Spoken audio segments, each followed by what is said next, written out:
Bueno, vamos a hablar de alimentación. La pregunta del millón, ¿qué comemos los argentinos?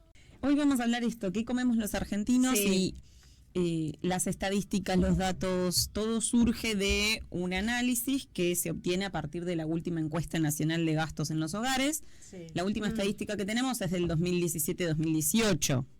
Hoy seguramente, y a los números que voy a traer hoy, seguramente cambió el panorama por, bueno, ya en 2019 había empezado una crisis inflacionaria, después la pandemia por COVID, entonces seguramente estos números hayan cambiado. Cada recomendación o referencia o dato que se obtiene de si un alimento o grupo de alimentos se consume en exceso o no, parte de compararlo con las recomendaciones que tenemos nosotros, que son las guías alimentarias para la población argentina. Claro. Entonces, decir que se consume mucha más carne de la recomendada, parte de esa recomendación, ¿no? Bien. La realidad es que, como a grandes rasgos, tenemos lo que se llaman brechas positivas y brechas negativas. Brechas positivas no por algo positivo, sino porque esa brecha positiva se consume en exceso, o sea, mucho más se supera que las recomendaciones. Uno de esos grupos es el de las carnes y huevos.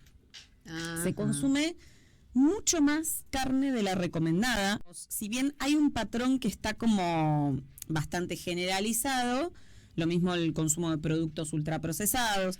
En la población general es un 20% de la ingesta total. En lugares donde hay más ingresos, esto asciende al 30%. Incluso el consumo, no sé, de delivery, claro, en los sectores de mayor ingreso es el 40%. Locura, a veces, lo que es pizza, cocinan. pan, pasta de roticería. Claro. Entonces esto sí depende de los ingresos, pero como patrón general se consume mucha más carne de la recomendada, incluye los huevos también, pero viene el mayor aporte de las carnes. Carne, sí. Mucha más, o sea, otra brecha positiva es con el grupo de harina, pan, pastas, que está recomendado, forma parte de las recomendaciones diarias. El tema es que esto es a expensas de harina blanca, pastas de trigo, o sea, el trigo blanco común, que lo comemos en un pan, en la masa de la empanada, de la pizza, del rebozado de las milanesas, en todo, en todo. Este tiene también una brecha positiva. No, vuelvo a repetir, brecha positiva no porque esté bueno, sino porque se supera ampliamente, claro, en exceso. Yo soy un desastre, yo vivo harina. El patrón alimentario tiene que ser variado, así como no está bueno vivir de carne, como hoy se está planteando un panorama, ¿no?, de proteína, y parece que es lo único que importa.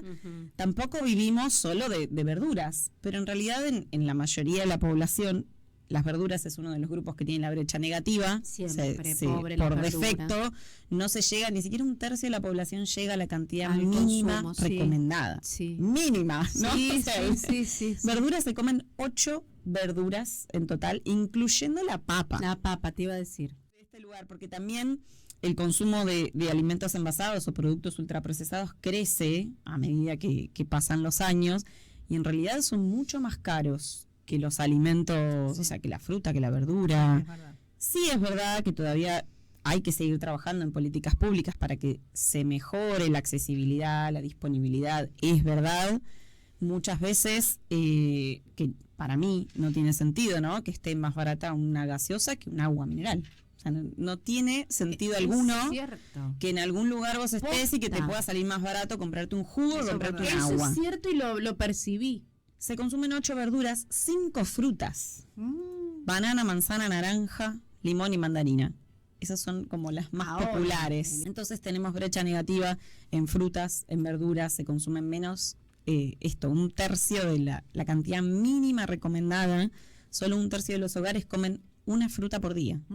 Cuando en realidad tendríamos que comer 3 por día. Una locura.